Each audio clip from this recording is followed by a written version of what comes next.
Play Seahawks knock Cowboys out of playoff contention. 131 Seattle forces 3 turnovers and Russell Wilson tosses a pair of touchdown passes in a 21-12 victory against Dallas. 131 December 24, 2017 Arlington, Texas. The Seattle Seahawks are still alive for a playoff berth. They have their defense to thank for that. A week after the most lopsided loss of the Pete Carroll era, the Seahawks looked more like the Seahawks on Sunday. They struggled on offense in the first half, producing 44 net yards through 2 quarters, but forced 3 turnovers on defense to pull away for a 21-12 win over the Dallas Cowboys in what was an elimination game for both teams. All hope seemed lost for the Seahawks after they were hammered 42-7 last week by the Rams. The Seahawks needed to win out and get some help in order to make the playoffs for the 6th straight season, and taking care of their half of that equation by no means seemed like a given, considering how poorly they had played against Los Angeles. But sneaking into the playoffs suddenly looks a lot more possible after their victory over Dallas. "We're all really proud of that win," Carroll said, based on coming back from last week and not liking what happened. "There weren't very many people who thought we had a chance to play like that, so it was a really good football game." Justin Coleman's third quarter pick 6 gave the Seahawks a lead they would never relinquish. Tim Heitman, USA Today Sports. What it means: Seattle's path to the playoffs got much simpler. The Rams clinched the NFC West with a win over Tennessee on Sunday, so Seattle can only make it as a wild-card team.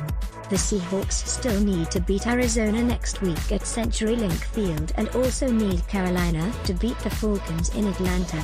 The Seahawks might be headed toward an eventful offseason that includes a significant roster overhaul, but that conversation can wait at least another week. What I liked, the way this game was going for the Seahawks on offense. It felt like they needed a big play or 2 on defense to have any chance of winning, so they got 3. Maxwell channeled his 2013 self and punched the ball out of Dez Bryant's hands, forcing a fumble that KJ Wright recovered. That set up the Seahawks' first touchdown. Just before halftime, Justin Coleman gave the Seahawks another lead in the third quarter, when he picked off an overthrown dump-off pass by Dak Prescott and returned it 30 yards for a touchdown. Wright then came down with an interception on a tipped pass.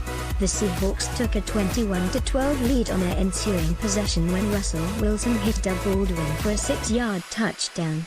It was a nice bounce-back performance from a defense whose pride took a hit last week against the Rams. See what the latest playoff picture looks like and simulate your own playoff scenarios.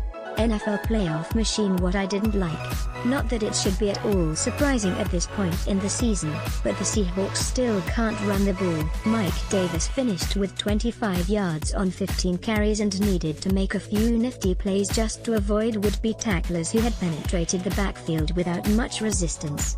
It's one thing to be a bad running team. Seattle is a bad running team that sometimes sticks with the run in key situations, which hurt the Seahawks a few times on Sunday. They finished with 76 yards rushing and only 136 yards overall. That's their fewest net yards since 2013 against the Rams, a game they also won.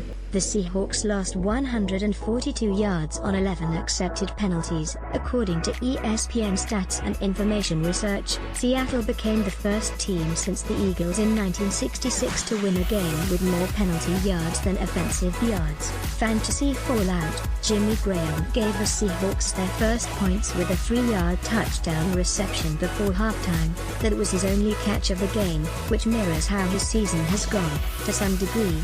Graham leads all NFL tight ends with 10 touchdowns but is on pace to finish with fewer receptions and receiving yards than last season. Coleman comes through again. The Seahawks' preseason acquisition of Coleman has been huge. They picked him up from New England for a 7th-round pick. He has capably manned the slot as Seattle's third cornerback, which essentially makes him a starter, given how often the Seahawks' defense is in the nickel. His pick 6 on Sunday was his second of the season. He also had one in Week 4 against Indianapolis. He's just a really good nickel cover guy, Carroll said. Terrific skills and timing, competitiveness.